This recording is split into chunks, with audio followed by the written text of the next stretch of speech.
They say every princess deserves a happy ending. They're wrong. I stand at my bedroom window, watching the blight creep closer to the castle walls. Another section of the rose garden has turned black overnight, the flowers withering into twisted versions of themselves. In the distance, I can see smoke rising from the villages, funeral pyres for those who succumbed to the plague that's been ravaging Thornhaven for 6 months. My kingdom is dying, and I'm the only one who knows why. The ancient book lies open on my desk, its pages yellowed with age, its words written in blood-red ink. I found it 3 days ago in the forbidden section of the Royal Library, hidden behind a false wall that took me weeks to discover. The language was archaic, barely readable, but I'm fluent in 7 languages including Old Thornish. What I read changed everything. The kingdom of thorns shall flourish only through sacrifice. When the blight comes, as it must with each turning of the century, the crown must offer what it holds most dear. A life freely given in perfect love shall renew the land.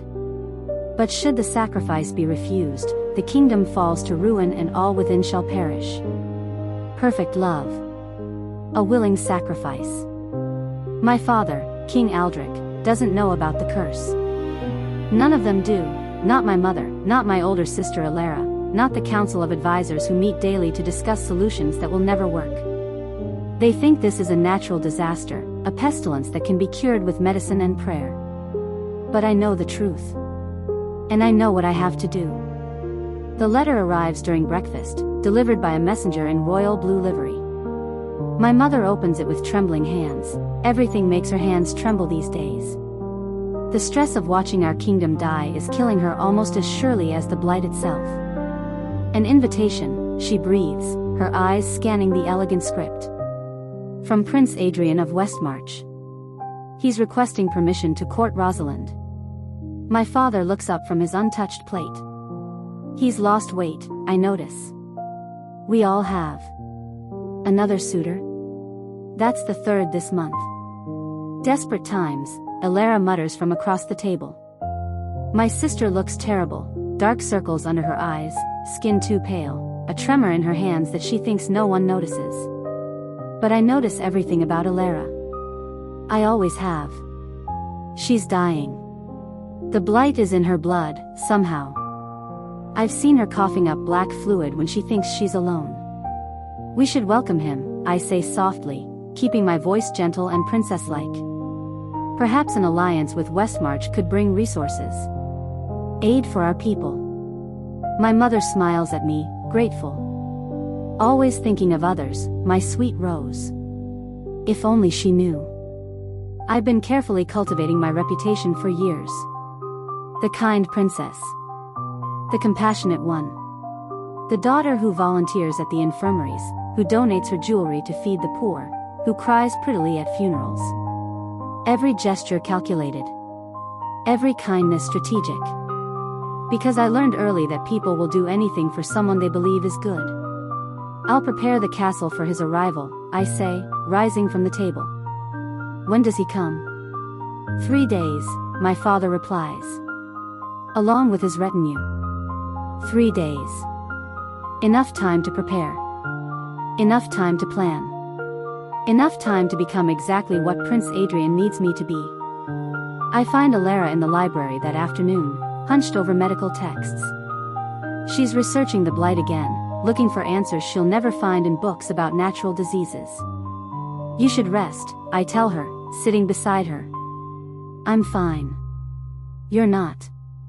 I place my hand over hers. Alara, please. You're making yourself sicker.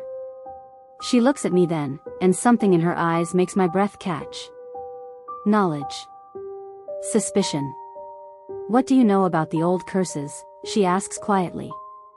My heart races, but I keep my expression concerned. Curses? Alara, you're exhausted. You're not thinking clearly. I found something. In the archives. References to a cycle, a pattern. Every 100 years, Thornhaven faces a great calamity. And every 100 years, it ends suddenly. Always after. She trails off, watching my face. After what? After a death in the royal family. A sacrifice. The word hangs between us like a blade. I laugh lightly, squeezing her hand. You're seeing patterns where there are none. Coincidence, that's all. Now please, come away from these dusty books. You need fresh air. She lets me lead her to the gardens, what's left of them, but I can feel her eyes on me. She suspects. Not everything, but enough to be dangerous. I'll have to be more careful. Prince Adrian arrives exactly when promised, at the head of an impressive procession. He's handsome in that traditional princely way, golden hair, strong jaw, broad shoulders. He rides a white horse, because of course he does. Everything about him screams, fairy tale hero. Perfect. I stand on the castle steps in my finest gown, pale blue silk that makes my dark hair look even darker, my complexion even paler. Delicate. Feminine. Unthreatening. When he dismounts and bows, I curtsy with practiced grace. Prince Adrian. Thornhaven welcomes you. His eyes meet mine, and I see interest flare. Good. I've dressed carefully, angled myself in the sunlight to create an almost ethereal effect. First impressions matter. Princess Rosalind. Your reputation for beauty doesn't do you justice. I blush on command, a skill I've perfected. You flatter me, Your Highness. Please, call me Adrian. He offers his arm. Would you do me the honor of showing me your gardens? I've heard they're magnificent. We're magnificent, I think. But I smile and take his arm. I'd be delighted. As we walk through the dying roses, I tell him carefully edited stories about my childhood, my love for my kingdom, my distress over the blight. I'm vulnerable but not weak. Caring but not overly emotional. Every word chosen to make him see me as someone worth protecting, worth loving. You carry a heavy burden, he observes. The weight of your kingdom's suffering. Someone must care, I reply softly. Someone must hope. He stops walking, turns to face me fully. I have a confession, Princess. I didn't come here just for a potential alliance. No. I came because I heard stories of a princess who gave away her jewels to feed the starving. Who works in the infirmaries alongside the physicians. Who weeps for her people's pain. His voice is earnest. I came to see if such a person could truly exist. And now that I've met you, I believe I've found someone extraordinary. Hook, line, and sinker. I look down, demure. You barely know me. Then let me get to know you. Let me stay, help your kingdom, and perhaps. He lifts my chin gently. Perhaps we can build something beautiful together. I'd like that, I whisper, and I mean it. Because he's going to fall in love with me. Completely. Irrevocably. And then I'm going to kill him. The second suitor arrives unexpectedly 2 days later. I'm in the infirmary when the commotion starts, screams from the courtyard, guards shouting, the sound of something that might be magic crackling through the air. I run outside to find my father's guards surrounding a man in black robes, their swords drawn but trembling. I come in peace, the man says, his voice rich and dark like velvet. I seek audience with Princess Rosalind. He's not handsome like Adrian. He's something else entirely, beautiful in a dangerous way. Dark hair that falls to his shoulders, sharp features, eyes so deep and black they look like wells of shadow. Power radiates from him like heat from a flame. I am Kieran, he announces, looking directly at me despite the circle of guards. Master of the shadow arts. I've come to offer my services to Thornhaven. We don't need dark magic here, my father says, stepping forward. But his voice wavers. He's afraid. You need something, Kieran replies. Your kingdom dies while you pray and hope. I can save it. At what price? I ask before I can stop myself. His lips curve into a smile that's both terrifying and intoxicating. That depends on what you're willing to pay, Princess. My father wants to refuse him, to send him away. But I see the desperation in his eyes. We're running out of time, out of options. And I see an opportunity. Let him stay, I say. Let him try. What do we have to lose? Everything, I think. But I keep that to myself.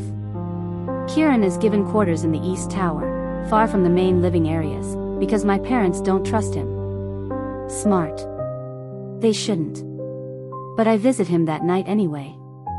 His rooms are already transformed, filled with books and strange instruments, candles that burn with colored flames. He's at his desk when I enter, writing in a journal with ink that glows faintly green. "Princess," he says without looking up. "I wondered when you'd come." "You expected me?" "I expect everything." Now he turns, those dark eyes assessing me. "The question is what you expect from me." I close the door behind me. "Can you really save the kingdom? Can you?" The question catches me off guard. I don't understand. Don't you? He stands, moving closer with predatory grace. "You're not here asking me to save your people. You're here to see if I'm useful to whatever plan you're already executing. So I'll ask again, can you save the kingdom, Princess Rosalind?" My heart pounds. He sees too much. "You think you know me? I know you're not what you pretend to be." That sweet, charitable princess act? It's good. Very good. But I've spent my life studying people, and you. He circles me slowly. "You're playing a game. The question is whether I'm a piece on your board or a player at the table." I should be frightened. Instead, I'm thrilled. "What if you're both?" His smile is sharp. Then things just got interesting. "Can you stop the blight?" I ask directly. "No. Because the blight isn't the disease, it's the symptom. Your kingdom is cursed, princess. The magic is old, powerful, woven into the very foundation of Thornhaven. To break it requires..." He pauses. "But you already know this, don't you? You found the book." I don't confirm or deny. "If you know about the curse, why are you here?" "Because curses are my specialty. And because I have my own reasons for wanting access to your family's library, your kingdom's secrets." He leans against his desk, casual but coiled. "So here's my proposal. I'll help you navigate the curse. I'll provide whatever magical support you need. And in return, you'll give me what I want." Which is the Thornhaven Grimoire. The original text of the curse. The book you found is a copy. I need the source. A grimoire I didn't know existed. But his knowledge means he's telling the truth about everything else. "Deal," I say. "But if you betray me..." "You'll what? Kill me?" He laughs. "Sweet princess, you're planning to kill someone regardless. That's how the curse works, isn't it? A sacrifice. Someone who loves you. Someone you might even love back." The way he says it makes my skin prickle. "I don't love anyone," I reply coldly. "Not yet. But you will. That's the cruel poetry of it. You can't sacrifice someone who doesn't matter. The curse requires genuine love, genuine loss." His expression is almost sympathetic. "And you're going to break yourself into pieces to save everyone else. Better me broken than everyone dead. Is it?" He tilts his head. "We'll see." The third suitor doesn't arrive so much as he appears. I'm walking through the market square the next morning, distributing food to the hungry with Alara, part of my carefully maintained image, when I hear shouting near the fountain. A group of thugs surrounding someone, demanding money. "Please," a voice says, calm despite the situation. "I don't want trouble." "Should have thought of that before walking through our territory," one thug snarls. I move closer, Alara hissing at me to stay back. The man being threatened is young, maybe my age, dressed in simple traveling clothes. No weapons visible. No wealth evident. But there's something in his posture, controlled strength, readiness. "Leave him alone," I call out, using my princess voice. "This man is under my protection. The thugs scatter immediately. No one wants to anger the royal family, even in these desperate times.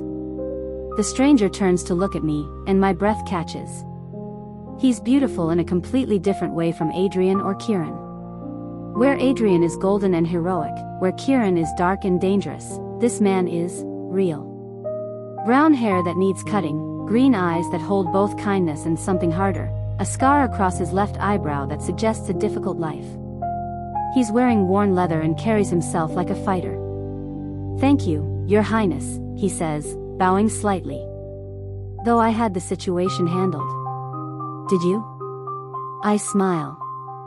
There were 5 of them. I've faced worse odds.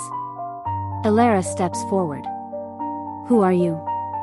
What brings you to Thornhaven?" "My name is Finn. I'm a knight, or was, before my lord died. Now I'm just a sellsword looking for work." He looks around at the dying city. "Though it seems I've arrived at a difficult time. We could use someone with your skills," I say impulsively. The castle guard is stretched thin. "Would you consider serving the crown?" Something flickers in his eyes. "The crown, or you?" It's a bold question. Impertinent, even. I should be offended. Instead, I'm intrigued. Both, perhaps. He studies me for a long moment. "Then yes, Princess. I'll serve." As we walk back to the castle, Elara beside me and Finn trailing behind, I catch my sister watching me with worried eyes. 3 suitors in 1 week, she murmurs. "Rosa, what are you doing?" "Saving our kingdom," I reply quietly. "By any means necessary." That's what I'm afraid of. 2 weeks pass in a careful dance of manipulation and magic. Adrian courts me traditionally, walks in the garden, conversations over dinner, small gifts and grand gestures. He's everything a prince should be, honorable, brave, genuinely kind. He tells me about his kingdom, his dreams for the future, his desire to help Thornhaven recover.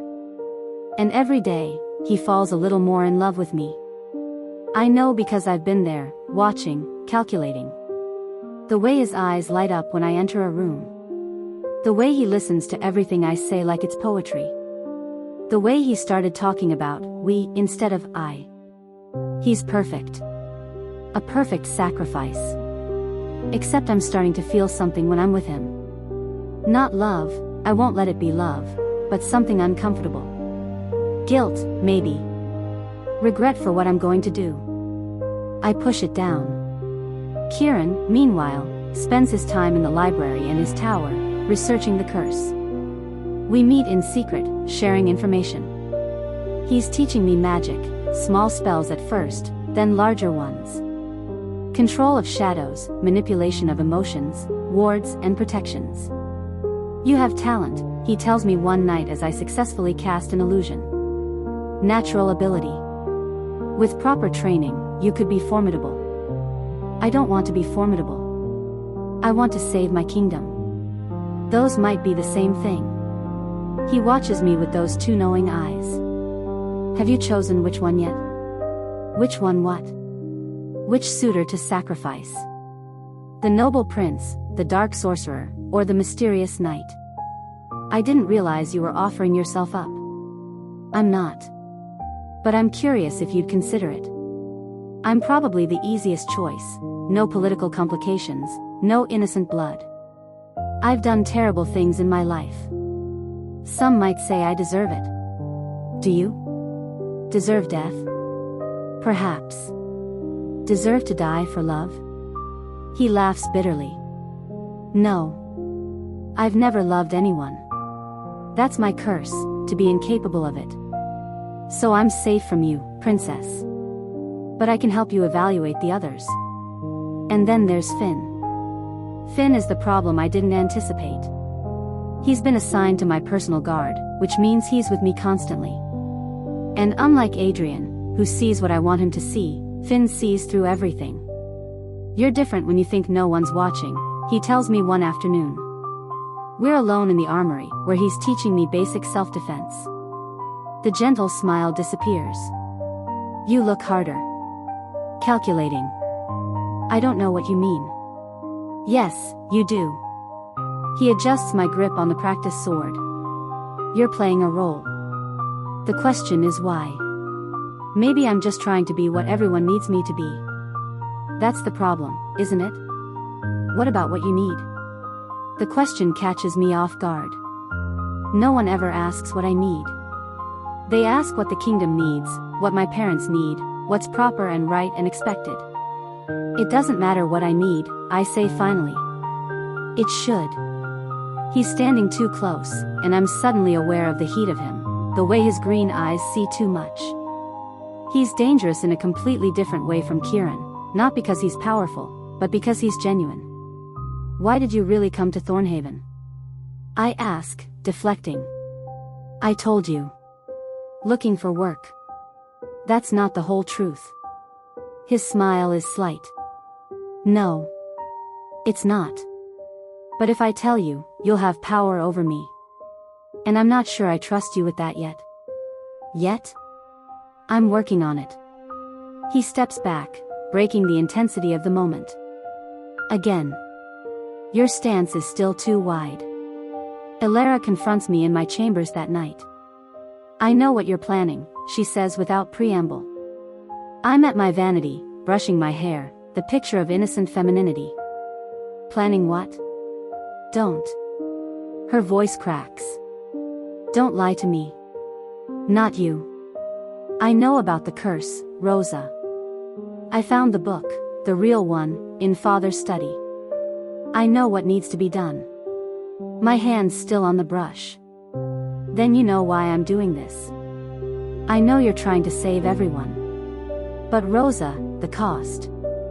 The cost is one life versus thousands. The mathematics are simple. It's not about mathematics. She crosses to me, grabs my shoulders. You're talking about murdering someone who loves you. Someone innocent.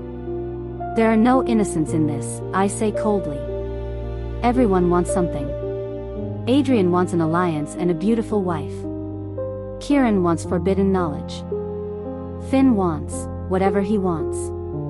They're all here for their own reasons. And what about you? What do you want? To not have to make this choice. To be a normal princess in a normal kingdom with normal problems. To not be responsible for thousands of deaths if I fail. But I don't say any of that. I want to save Thornhaven. That's all that matters. Elara's eyes fill with tears. You're going to destroy yourself. Better me than everyone. That's what you keep saying. But I'm starting to think you don't believe it anymore. She releases me, stepping back. You're falling for them. All of them, in different ways. And when you have to choose which one to kill, it's going to break you. I'm already broken, I whisper. I broke the day I realized what I had to do. She leaves without another word, and I'm alone with my reflection. She's right. I am falling, for Adrian's goodness, for Kieran's understanding, for Finn's honesty. Each of them sees a different part of me, and somehow I'm becoming attached to all of them. Which makes what I have to do so much harder. The ball is my idea, a grand celebration to lift spirits, to show that the royal family still has hope. Really, it's a test. I need to see them together, watch how they interact, start making my choice. The Great Hall has been decorated beautifully despite the kingdom's struggles. Candles everywhere, musicians playing, food that we can barely afford but must provide for appearance's sake. The nobility of Thornhaven attends, along with the few foreign dignitaries who haven't abandoned us yet. I wear red. It feels appropriate somehow, the color of blood, of passion, of warning. Adrian claims the first dance, of course. He's radiant in his formal attire, every inch the fairy tale prince. As we waltz, he leans close. You're breathtaking tonight. You're kind. I'm truthful. His hand tightens on my waist. Rosalind, I know we haven't known each other long, but I need you to know, I'm falling in love with you. Truly, deeply. Whatever happens with the kingdom, whatever challenges we face, I want to face them with you. My heart constricts. Adrian. You don't have to say it back. Not yet. I just needed you to know. You're not alone in this. Whatever burden you're carrying, let me help shoulder it. I almost tell him. Almost confess everything right there on the dance floor. But then I see Alara watching from the sidelines, her face pale, her hands trembling, and I remember why I'm doing this. Thank you, I say instead. That means more than you know. Kieran cuts in for the next dance, appearing at my elbow like smoke. The prince is smitten, he observes as we move through the steps. He'll die for you without question. Is that your professional assessment? It's my observation. He's in love. The real thing, not just infatuation. His dark eyes study me. Could you do it? Kill him, knowing what he feels? Could you? I counter. Easily. But I'm not you. He spins me, the movement almost violent. You're still hoping for another solution. Some way to break the curse without the sacrifice. There isn't one, princess. I've researched every angle. It's love and death, or everyone dies. Then why are you helping me? Because watching you struggle with your conscience is endlessly entertaining. Also, I'm hoping you'll choose the prince. He's useless to me, but the grimoire isn't. You're awful. I know. That's why you like me. He's right, in a twisted way. There's something freeing about Kieran's amorality, his complete lack of judgment. He's the only one who doesn't expect me to be good. Finn doesn't ask for a dance. Instead, he intercepts me on my way to the balcony, where I'm escaping for air. Running away, he asks. Taking a break. It's overwhelming. Is it? Or are you just tired of pretending? I lean against the railing, looking out at the dying kingdom. Why do you do that? Do what? See through me. Everyone else sees the princess they want to see. But you always look deeper. He joins me at the railing, close enough that our arms almost touch. Because I know what it's like to wear a mask. To be what everyone needs instead of what you are. And what am I?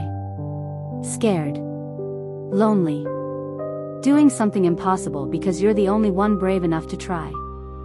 He looks at me, really looks at me. You're trying to save everyone, even if it costs you everything. That's not evil, Rosa. That's sacrifice. The use of my nickname, the gentleness in his voice, it cracks something in me. What if the sacrifice isn't mine to make? What if I have to sacrifice someone else? Then you choose the path you can live with. And you trust that whoever you choose would understand. Would you? The question escapes before I can stop it. Understand? His hand covers mine on the railing. I'd forgive you anything. Even that. And that's when I realize the terrible truth. I've fallen in love with all three of them. Adrian for his goodness, for seeing the best in me even when it isn't real. Kieran for his darkness, for accepting the worst in me without judgment. Finn for his honesty, for seeing the truth and caring anyway. I'm supposed to make them love me. I wasn't supposed to love them back. The blight reaches the castle walls the next day.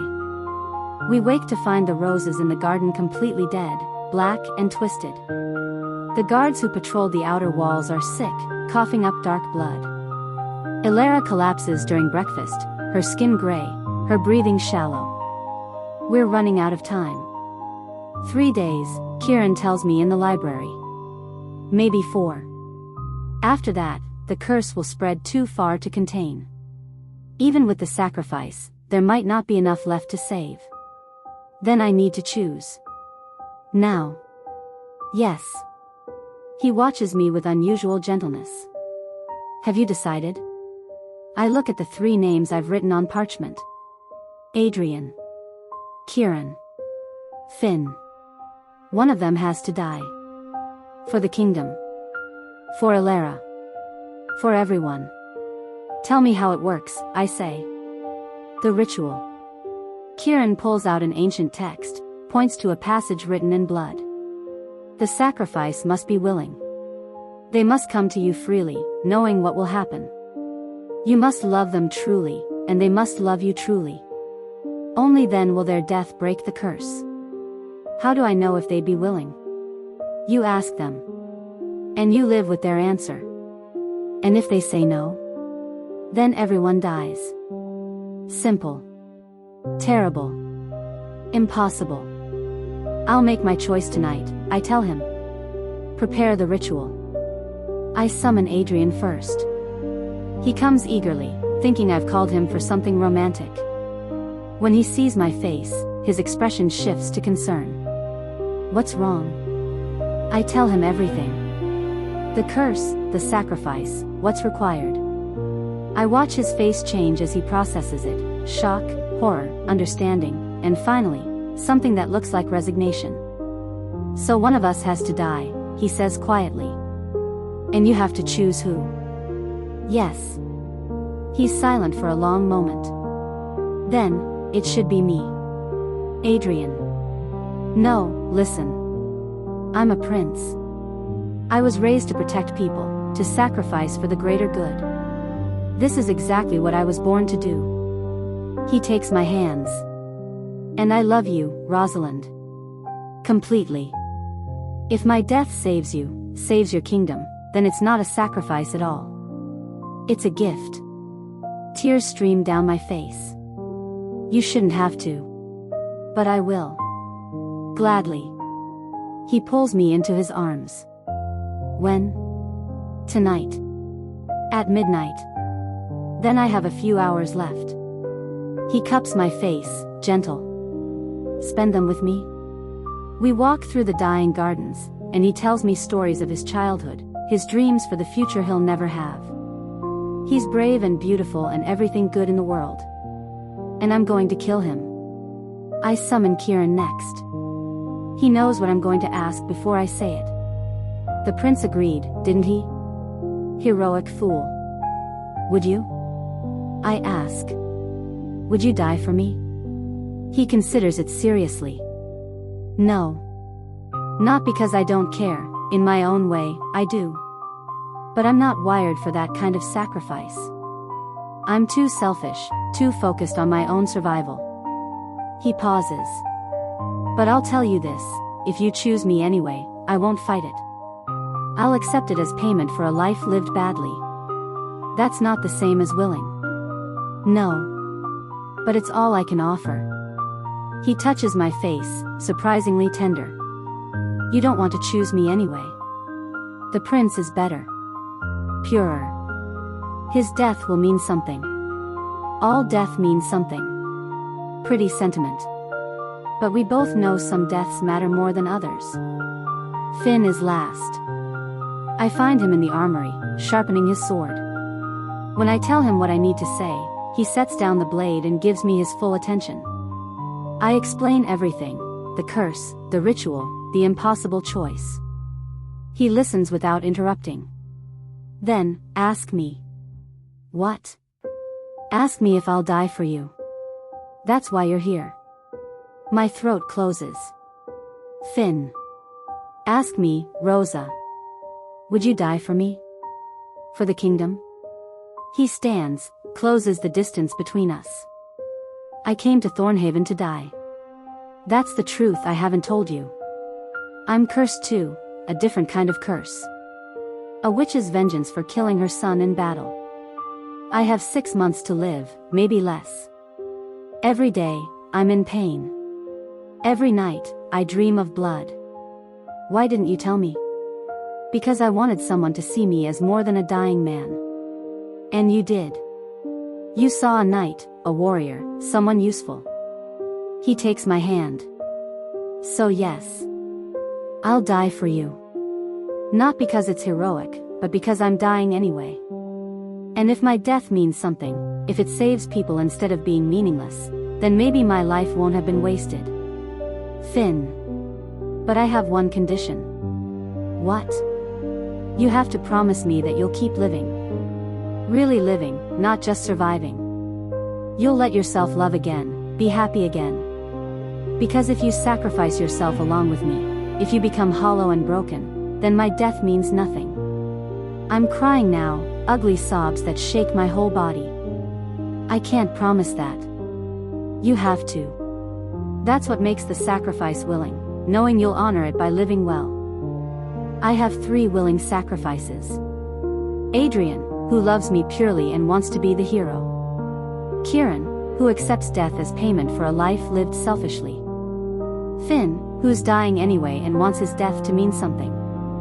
Any of them would work for the ritual. Any of them could save the kingdom.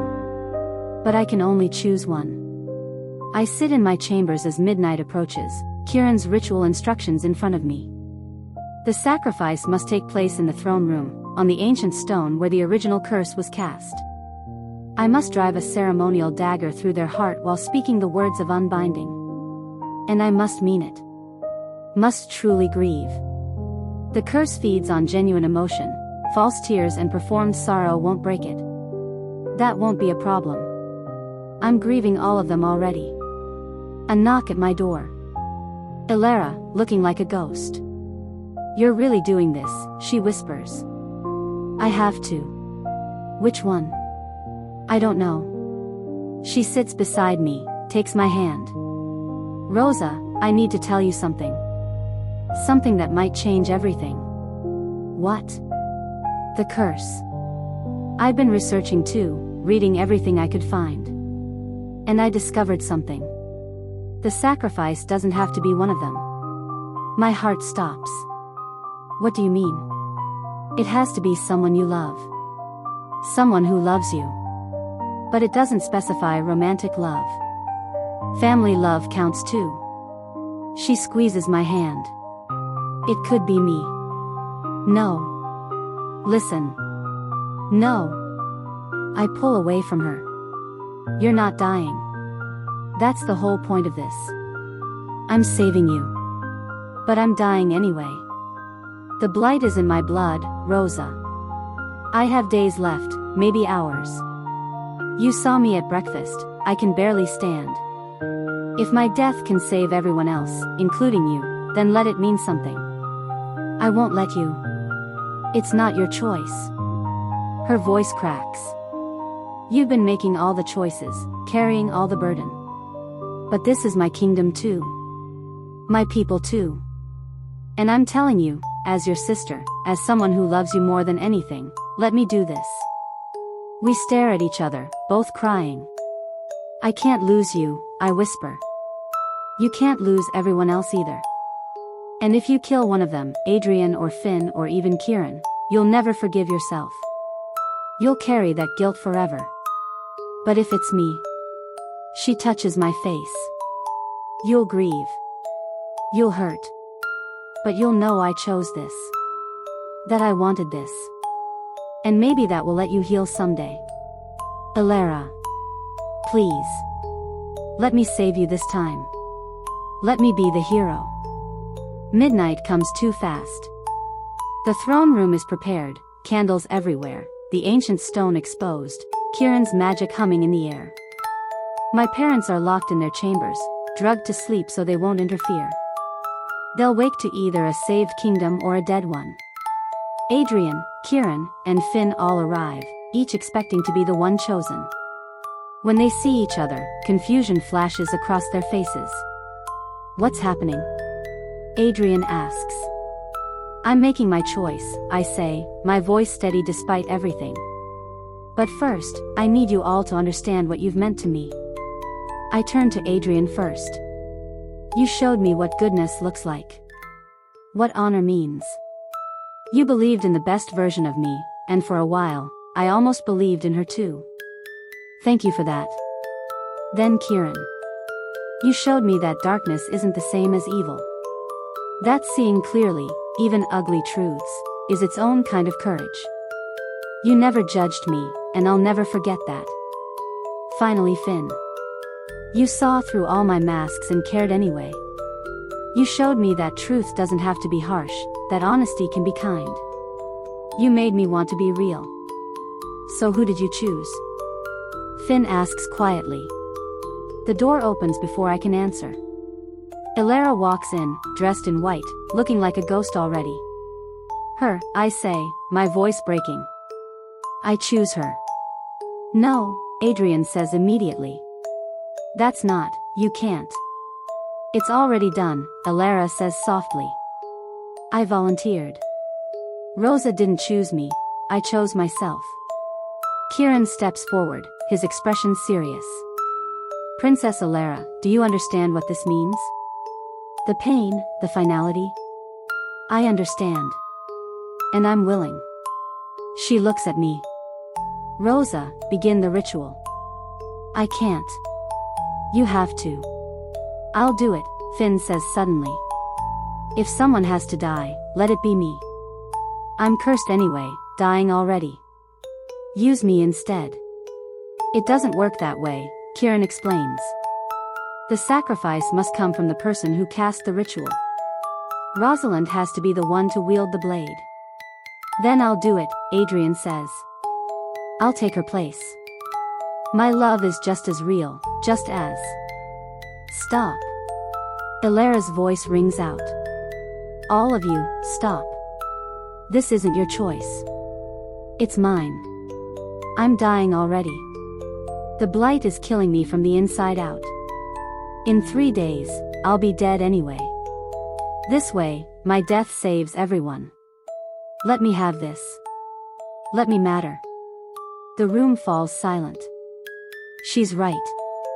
Looking at her now, the gray skin, the black veins visible beneath, the way she's swaying on her feet, she's already dying. The curse is consuming her. There might be another way, Kieran says slowly. If the blight is already in her blood, if she's already being consumed by the curse. What? I demand. The curse feeds on life force, on love, on connection. It's why the sacrifice works, you're giving it what it wants in concentrated form. But if someone is already infected, already connected to the curse's magic. He looks at Alara. You might be able to channel it. Instead of being killed, you'd absorb the curse into yourself, take it in completely. It would kill you, but more slowly. Days instead of seconds. Would it still break the curse? I ask. Theoretically. But there's no guarantee. And the pain would be worse than a quick death, Alara finishes. I understand. And I'll do it. Just tell me how. Kieran looks at me. The ritual is almost the same. But instead of killing her, you'd bind the curse to her. Transfer all of it into her body. She becomes a living vessel, containing all the blight, all the death. When she finally dies, the curse dies with her. How long would she have? 3 days. Maybe 4. In agony the entire time. I look at my sister, this person I've loved my entire life. Alara, you can't. I won't let you suffer like that. You don't have a choice. She takes the ceremonial dagger from the altar, presses it into my hand. I'm your sister, Rosa. I'd walk through hell for you. This is just a slower path. There has to be another way. There isn't.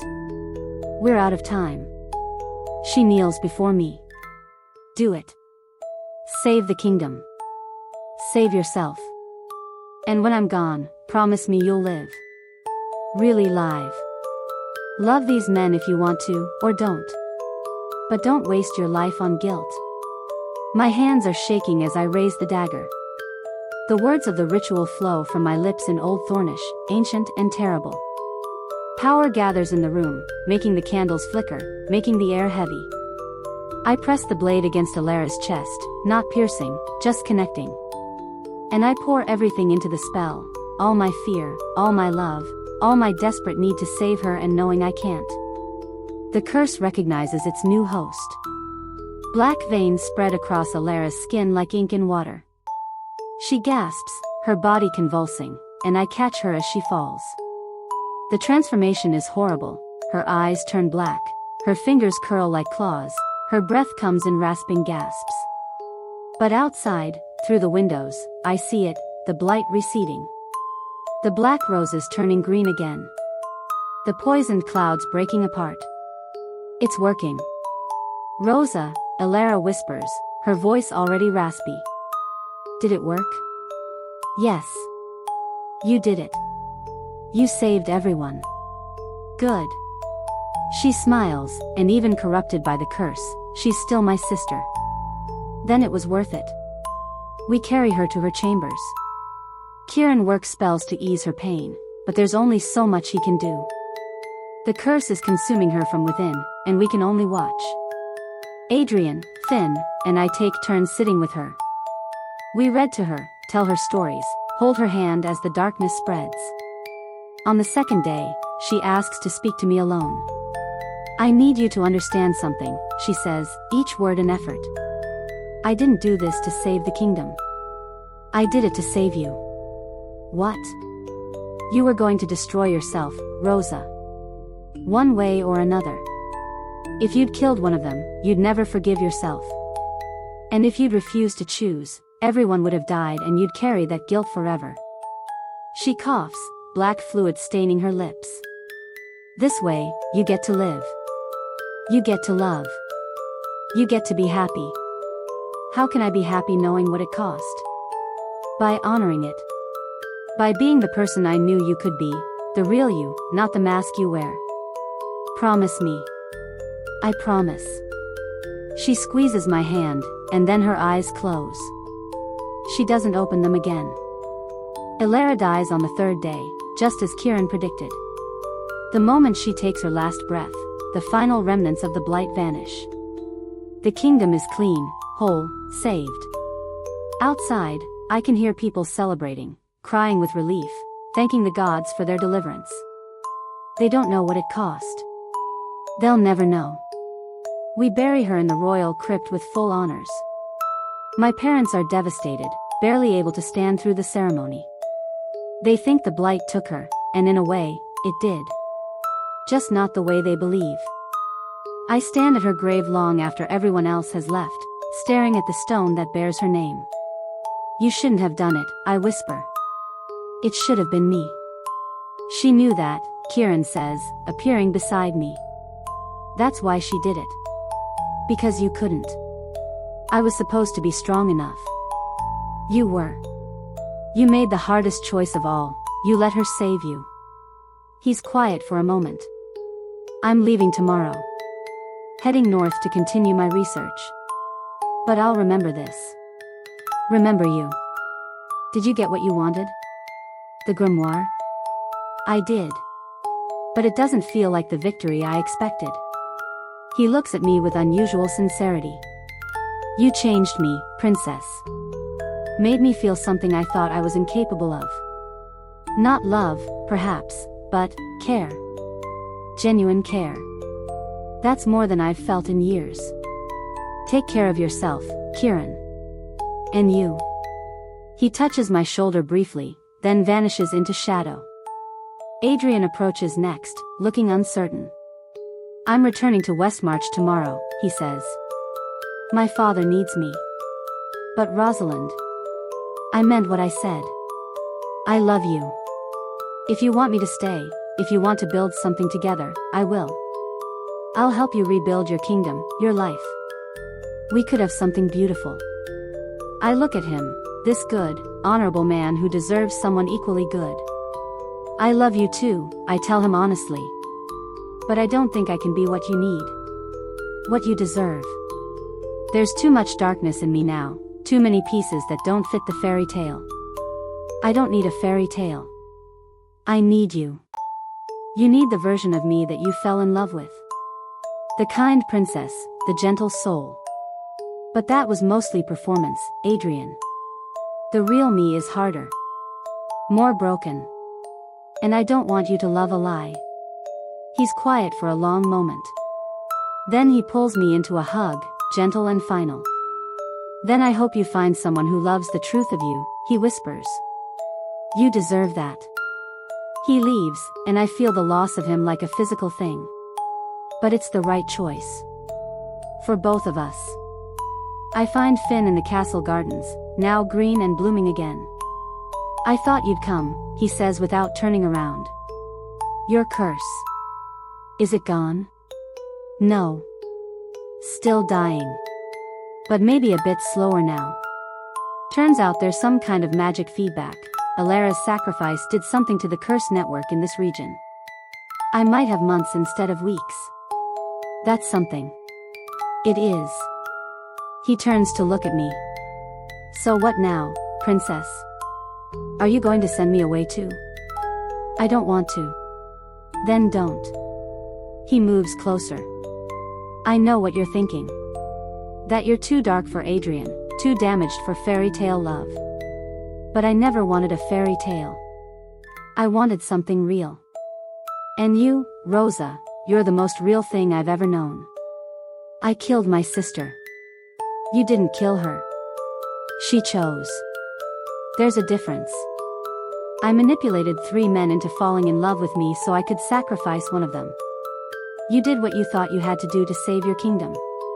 You made impossible choices in an impossible situation. That doesn't make you a monster. It makes you human. I want to believe him. God, I want to believe him. I don't know how to be anything but what I've been, I confess. The mask, the performance, it's all I know. I don't even know who the real me is anymore. Then let's find out together.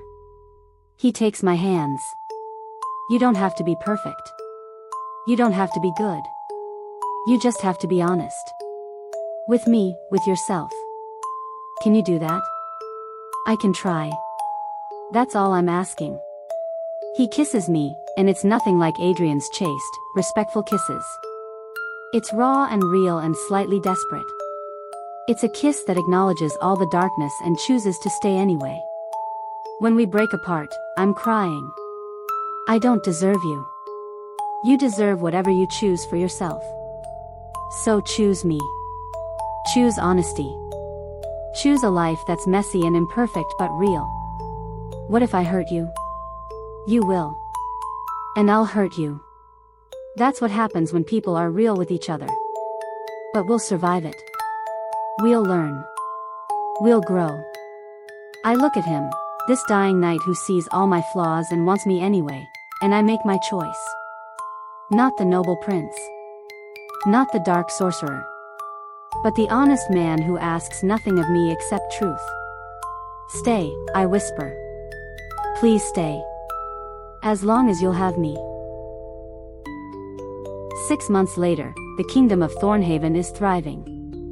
The blight is gone, the crops are growing, the people are healthy. My parents have recovered from their grief enough to rule again, though they're more cautious now, more aware of how fragile peace can be. I've stepped back from the spotlight, no longer playing the perfect princess. Some people are confused by the change. Where's the gentle girl who used to volunteer at the infirmaries? Where's the sweet smile? But others see it as growth. Strength tempered by tragedy. Finn is still alive, still fighting his curse. Kieran sends occasional letters with possible remedies he's researching. We're trying everything, knowing it might not be enough, but trying anyway.